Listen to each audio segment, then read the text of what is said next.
My name is Danny McGuire. This is my speech on why service dogs matter for speech 1311 in Professor Jenkins' class. Dogs have been in the service of humans since they were first domesticated thousands of years ago. A service dog is any breed of dog that has been specially bred or trained to help humans. When you own a service dog, it not only provides personal happiness, but it can improve a higher self esteem and reassurance to those with varying numbers of disabilities. Dogs can be trained to assist humans in various substantive, critical, and crucial tasks, whether it is physical or emotional.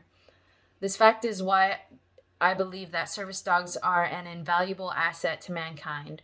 However, due to service dogs having free range in grocery stores, restaurants, and many other places, opponents of service dogs are more concerned with sanitation.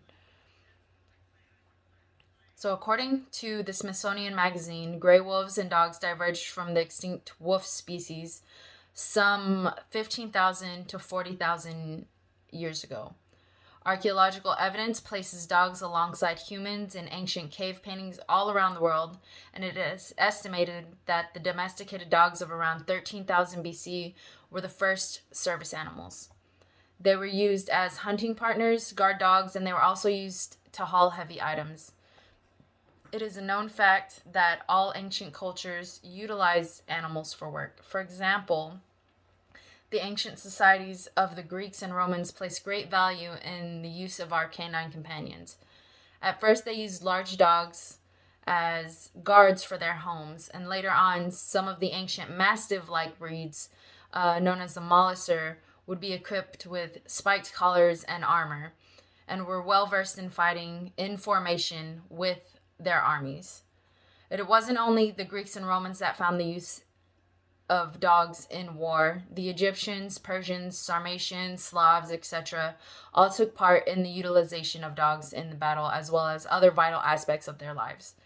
Societies that were dependent upon the skills of the hunter used dogs to help them on their ventures. When it comes to the selective breeding of dogs, which came about 9,000 years ago, the herding of animals such as sheep, cows, pigs, and geese all helped pave the way for breeds such as collies, sheepdogs, and cattle dogs to come into the picture. As good as they were to have in battle in ancient times, man's best friend continues to awe and amaze people throughout the world by saving the lives of people and animals alike. These types of service dogs differ from those in ancient times, however, because instead of using their strength and fierceness, they make use of the heightened senses of the animal. With stories such as Figo's, a golden retriever service dog who jumped in front of a small school bus in an effort to save his blind owner, or when a black Labrador named Jedi saved the life of a 7-year-old Luke Noodle when his blood sugar was alarmingly low and he jumped onto his mother's bed to alert her. You hear about these stories in the news all the time, which is why in this day and age, service dogs are not lacking in their roles to play in our society. They are still used as guard dogs. They help people with disabilities such as blindness and diabetes, as well as those with emotional disabilities such as mood disorders like bipolar, ADHD, people with anxiety, and mental incapacities. We all know the great cartoon movie Balto, but did we all know that it was based on a true story? Balto was a full-blooded black Siberian husky who worked as an Alaskan sled dog and was born in Nome, Alaska in 1923. Since he was a bit stocky and barrel-chested, he eventually was said to be unfit for sled dog life and was sent to work as a freighting dog where he would pull cargo by sleigh. Now, fast forward to the year 1925, and the town of Nome would be stricken with a terrifyingly intense bout of diphtheria, which is highly contagious bacteria that is more frequently found in children that cause difficulty breathing, paralysis, heart failure, and often death. There was an antitoxin available, however, the nearest town was Anchorage, which was over 500 miles away, and the only way to retrieve the serum was by dog sled. In order to overcome this obstacle, the antitoxin was delivered to the town of Nenana, and the trip from Nenana to Nome would normally take a month via dog sled. However, due to desperation for the medicine, the Iditarod Trail Race was formed. More than 100 dog sleds and 20 Nome citizens took part in the race across the Alaskan tundra, and Balto led the Squadron B in the final leg of the race. They covered 54 miles of ice and snow in minus 40-degree weather and whiteout conditions. And when they finally crossed the finish line in Nome after 5 days of rigorous conditions, the musher and guide in charge of the squadron, Gunnar Kaysen, reportedly collapsed, muttering about how Balto was a damn fine dog.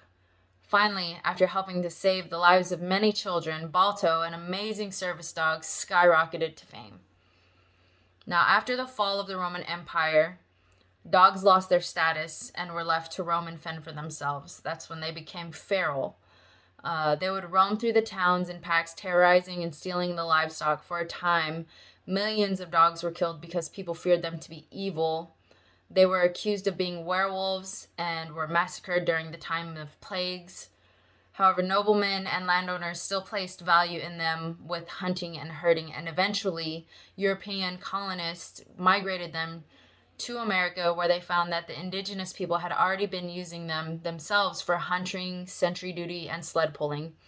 Eventually, the colonists would train and use the dogs to attack the Native Americans in battle.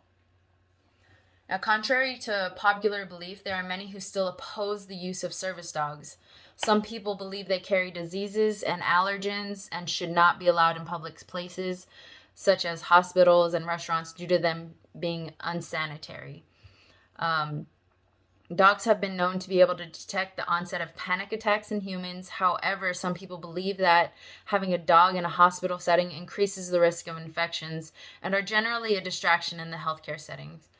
There are also those who have had a bad experience or encounter with animals and have a natural fear of them, such as my sister's friend, who was once attacked and bitten in the face by an untrained territorial dog, which is why some might argue that they can be used as weapons to attack at will or at the command of its owner.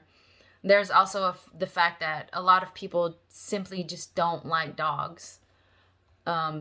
Overall, the evidence is overwhelming when it comes to the argument as to why service dogs are invaluable to mankind. From ancient times when man lived in caves to the present day, canines have proved time and time again that the value they bring to the table. So when it comes down to it, dogs have played a pivotal part in the formation of civilizations as we know it, and without their service and companionship, life would be much harder and our futures wouldn't be as bright. And like our 28th President of the United States once said, if a dog will not come to you after having looked it in the face, you should go home and re-examine your conscience. Thank you.